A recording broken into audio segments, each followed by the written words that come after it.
Welcome, beloved, to this episode of the Soul Flame podcast. This is Rebekah, your host.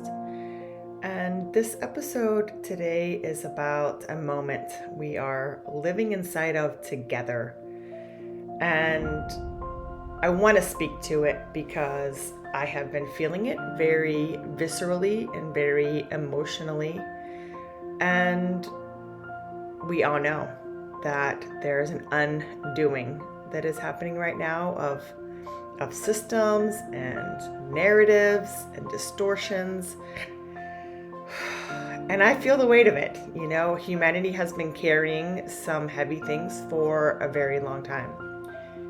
And the reason I want to speak to this because as the layers come apart, it's really natural to feel big emotions like grief or anger, confusion, sadness, even a loss of innocence, as so much of what I'm unfolding is related to children. And none of the responses that I am feeling, and I know that many others, mean that something's gone wrong. And so that's kind of why I wanted to speak to this in the episode, is really like the deeper process of what is unfolding beneath the surface. Like through the clearing of distortion, then there's a revelation of the truth, a revealing of truth. And so for me, it's about what does this mean going through this collectively, because I can't bypass or ignore it.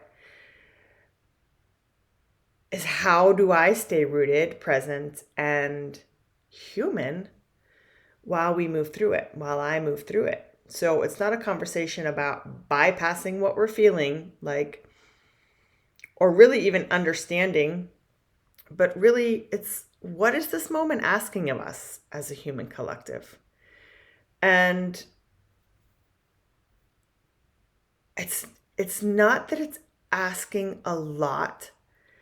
It's asking for us to make adjustments in our lives, adjustments with the way that we see things, the way that we respond to things. You know, as a mom, I'm always telling my kids, you know, when they get into a fight or something, it's always, okay, well, what really matters, bud, is your response to what your brother did. And your response was, you know, to pull his hair or hit him or, you know, push him or shove him. You know, it's like, it's your response. He can be annoying and it can bother you, but the way that you respond is so important. And that shows like what is inside of you, like what is the frustration or the feeling inside of you that made you respond in that way. So I kind of feel like it's a similar thing that we're going through, and that's just a very tiny example. Definitely does not bear the weight of what we're going through, but it's our response matters right now, I think is what I'm trying to say. Our response to what is happening really matters. And, you know, it makes sense that we're feeling big emotions. So I think I want to speak to that first because over the past couple of days, the past couple of weeks, I've been feeling a lot of heaviness within myself. And that's partially because I'm always connected to the collective, like what is happening in the world, because part of my role as a light worker during this time is how am I positively affecting that? But I tend to take on too much sometimes. So I tune in and I just gather information. It's like, okay, then I come back to self. What is my response to this? And I've been feeling a lot of like anger and sadness. Honestly, it's just been really unsettling. I think unsettling is like the core of what I've been feeling. And so I know that I'm not alone, right? And I know that it makes sense to feel this way. And what I'm realizing is that we're going through a collective loss of innocence. Like when things are revealed, we can't just act like we didn't see them or act that it's not happening. So there's like a loss that comes with it. Like we're losing some of our innocence as a country, as a humanity. And there's some grief that comes with that. Like when illusions fall, when the illusion's like wiped away and like, what? There's grief that can come with that process. And that in turn can cause us to have a nervous system response to seeing what was hidden. And so I've had to be really cautious and intentional about how my physical body, my nervous system are responding. And so it's been a process, and I'm so grateful for the tools that I have in my tool belt to support my nervous system.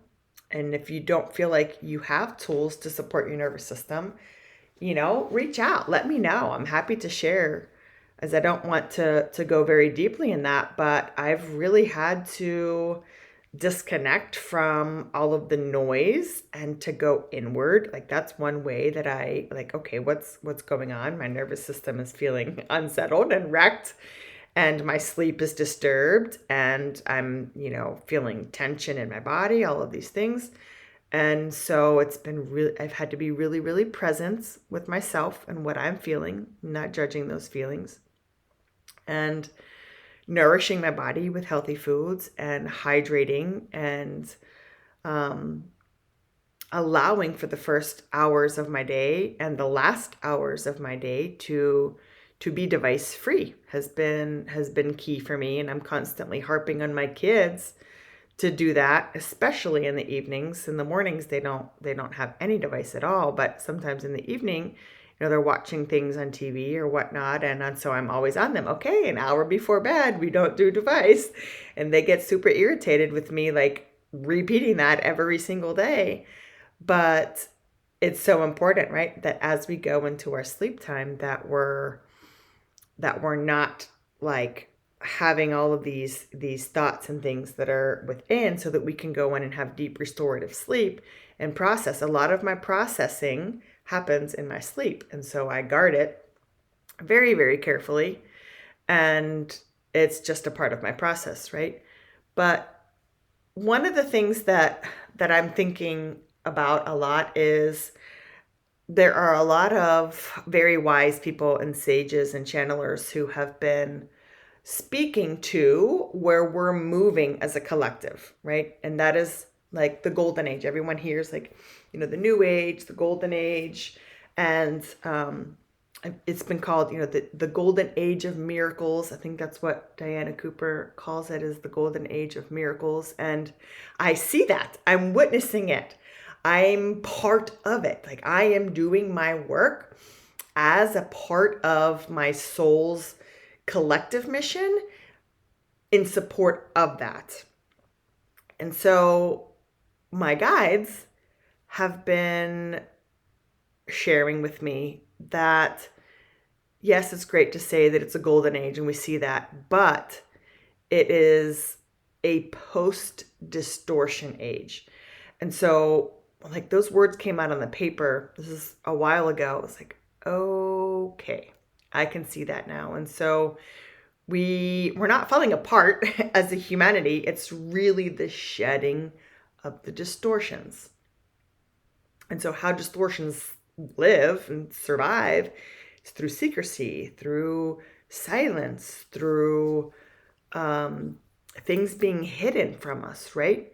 And so when that dissolves, when things are exposed, then as a collective, we witness that. We witness the dissolving, and we see the exposure and go, oh my God, like this can't be real. Like there's no way that we're living through this.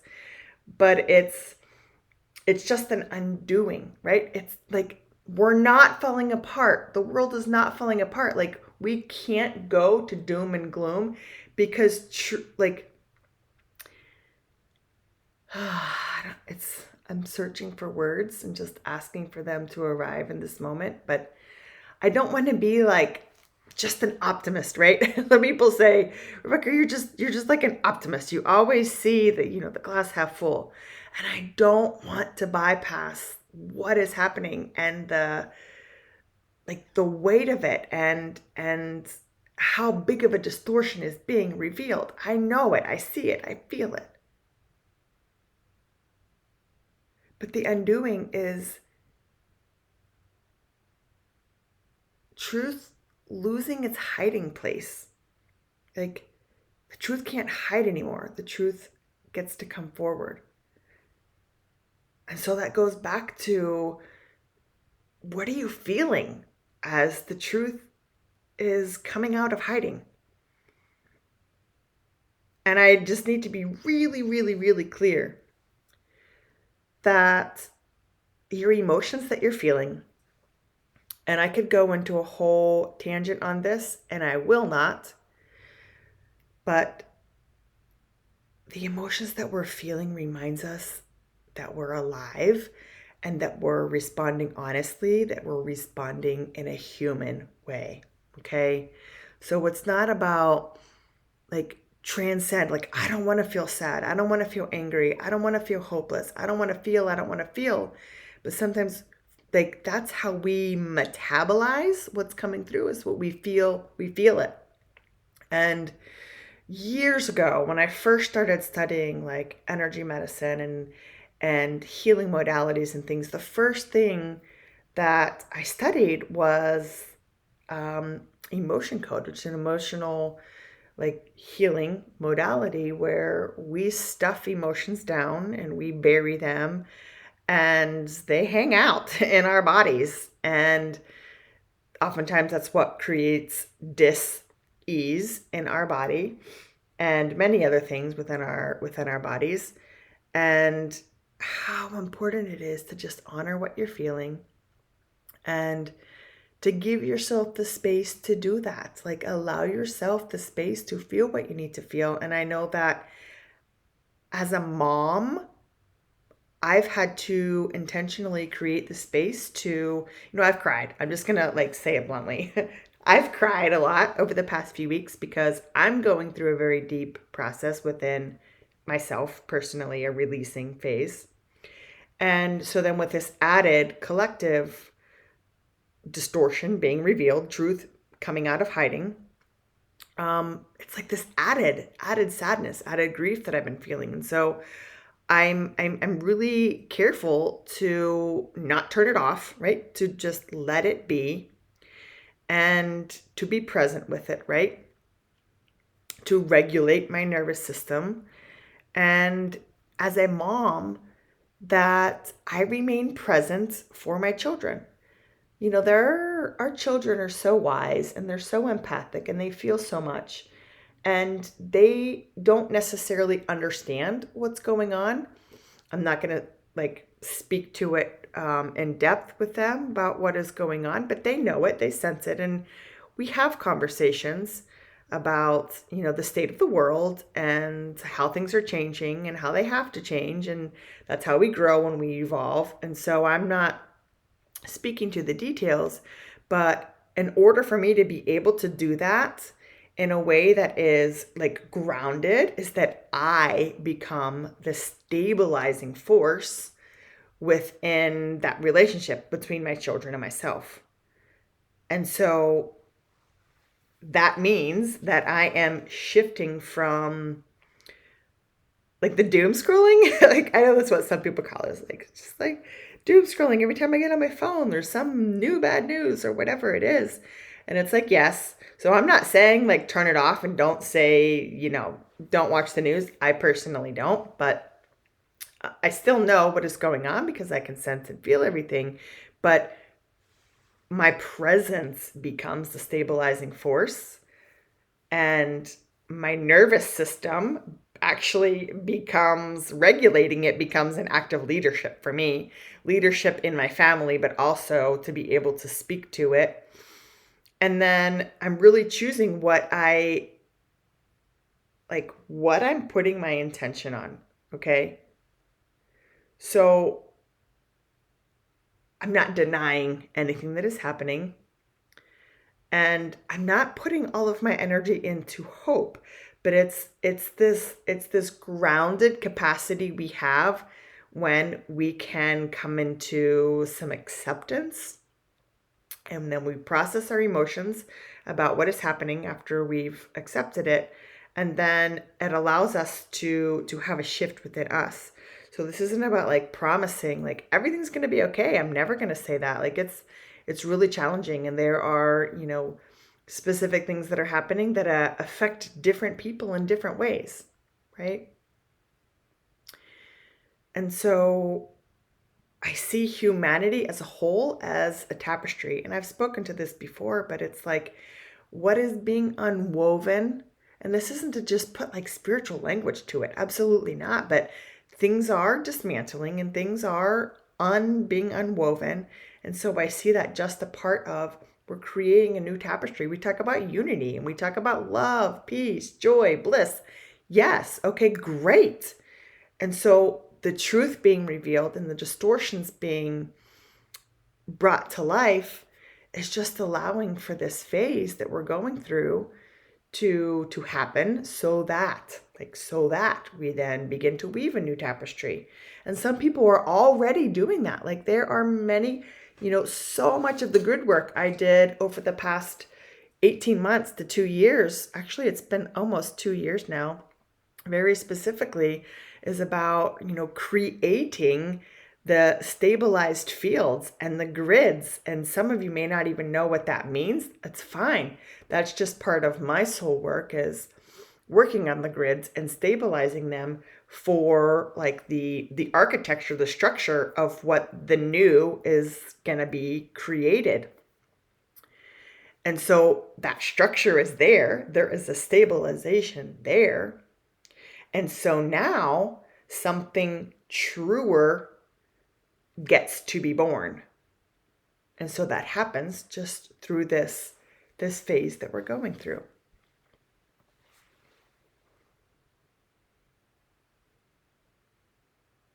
And as a humanity, as a collective, we are walking through it.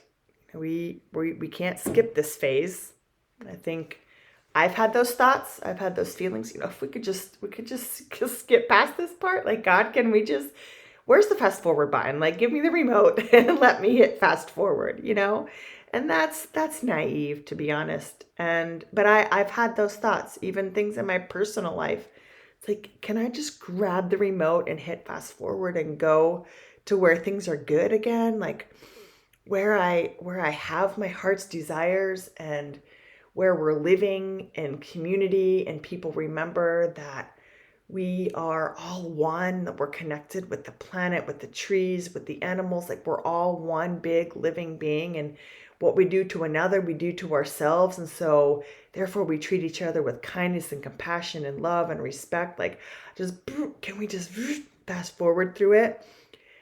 And we're in it. Like, we're in that phase that we want to fast forward. And so, and I'm just in closing, it's like, as things continue to unravel, we don't need to know necessarily how every detail is going to come through. And I think that's part of my brain too. Is like, I want to understand like how, like what thread is going to unravel, and then which one needs to be rewoven. It's like, my detail oriented self wants to see everything. But I think what really matters is how we meet this moment. And we meet this moment with honesty and presence and care for our own nervous systems, then we can care for one another. And I tell this to my moms all the time, when we're out and about or on the soccer field or, out walking the neighborhood or different things. There was, moms are feeling a lot. And I know I've said moms several times in this episode because obviously I am a mother.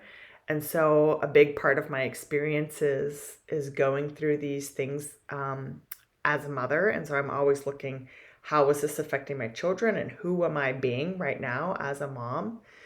But it's like caring for my nervous system and taking care of myself and being present really is my way of caring for the other. And so the other in my life that's every single day affected by my presence is my children.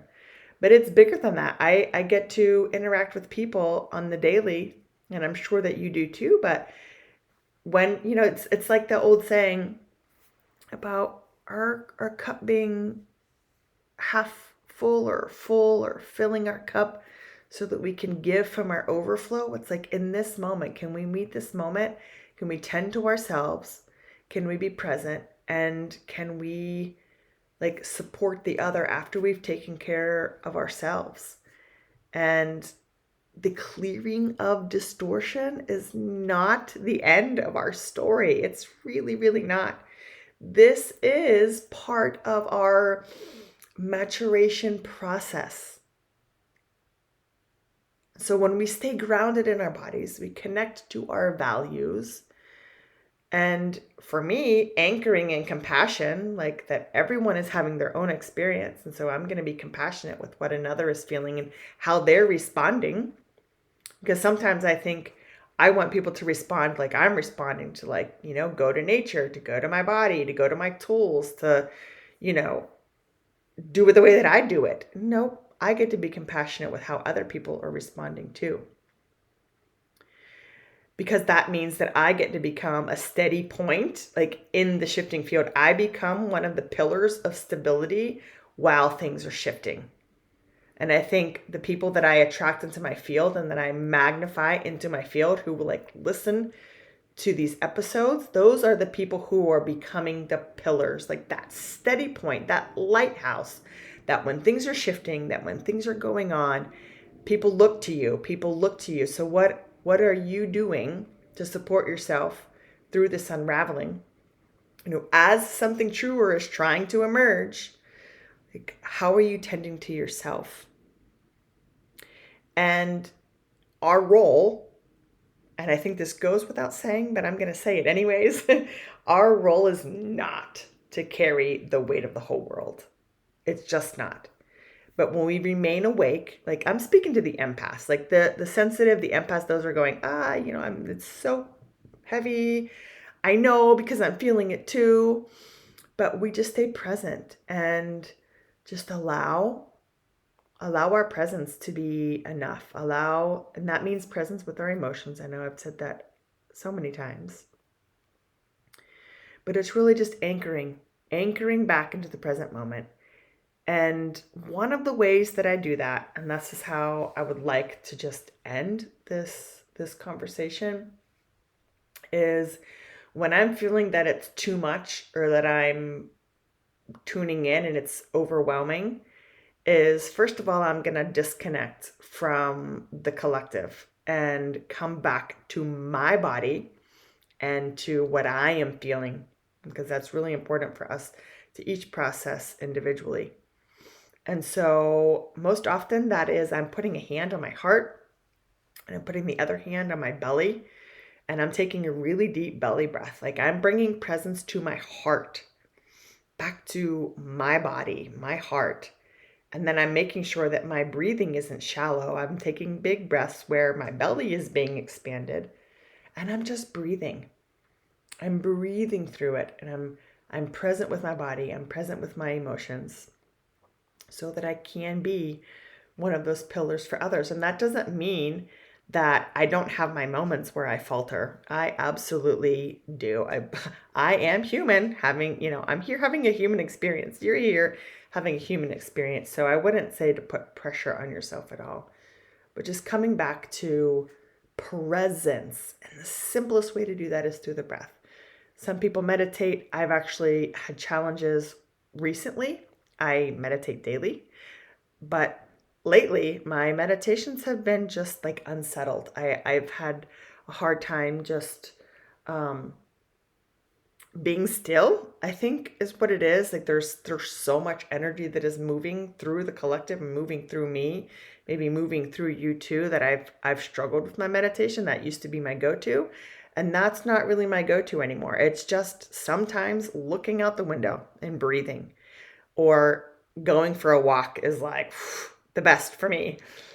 we've had snow here in North Carolina, and put my boots on, put my scarf, my hat, my coat, and taking the dog, and my kids follow. That's the great thing, is that they come out with me and they follow. Mom, where are you going?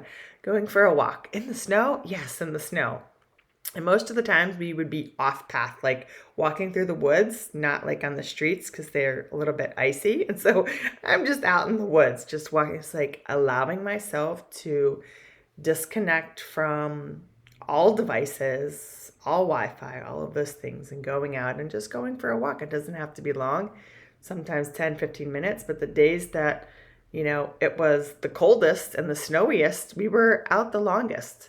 So allowing yourself to, maybe you live by the beach and you get to just go for a walk on the beach and just, feel the wind and hear the waves. I think, coming back to our senses, our sense of sight and smell and sound and taste. It's like, are we present, being present with the food that I'm eating. And I work a lot with essential oils, and I burn incense and copal and different things.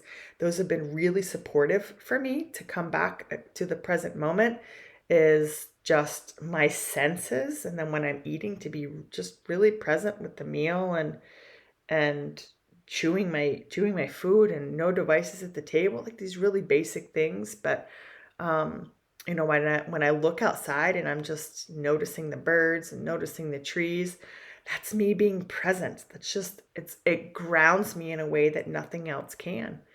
And I'm not doing physical grounding right now by putting my feet on the earth, which is what I would typically do because we had a foot of snow, right? It's like, okay, I have other ways that I can ground my energy. But I put on soothing music. I have a Spotify playlist, and it's just one of my very favorite ones that I go to is a nature, like naturescape sounds. And it's just, there might be piano or like, music, just the nature sounds, because it's like bringing that essence into my home. And at the moment we're in the season of winter, so I'm lighting a lot of candles to bring like visual warmth to the space. And if I'm really struggling and like none of my tips are working, my tools I should say, then I light a candle. And when I light a candle, that actually brings me to my breath, because it's like I light the candle and it's like I'm not going to walk away from this. I'm just going to be present with it. And so then I'll tune back into my breath. And then it's like, okay, now I'm kind of grounded. I've taken a few moments. I've taken some deep breaths. And what else can I do? It's like that's just what brings me back to center, so that then I can start incorporating those tools. Because sometimes I can't, like my tools, like they just feel like out of reach. Like meditation was always my tool, and it feels a little out of reach. So it's like that's for me, just to light a candle. So, figure out what that is for you. Be curious, like just find something that brings you back to center. And then from your centered place, okay, now what tool can I incorporate? What can I use right now to help me to feel grounded and stabilized and able to be present with what is happening without fracturing? So I hope that this was supportive, and know that I'm in this with you, and sending so much love and peace and groundedness your way. I'm so grateful that you are here with me, and I look forward to sharing more in the coming episodes. Much love.